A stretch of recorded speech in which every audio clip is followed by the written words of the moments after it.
Skal jeg bare...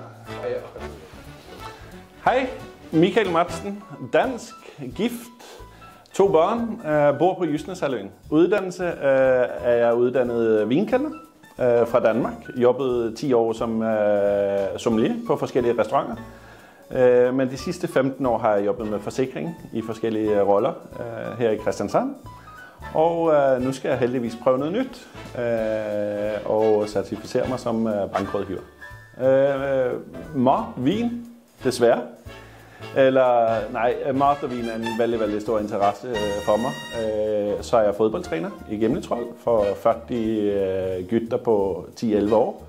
Det er ekstremt givende. Jeg trives kjempegodt, er kommet godt i gang. Fantastiske kollegaer, som har lyst til at lære fra sig. Jeg er ikke super glad i vand.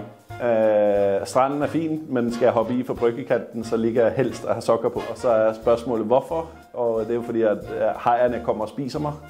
Og jeg har jo faktisk fanget en haj, så jeg ved, at der findes hajer i søen.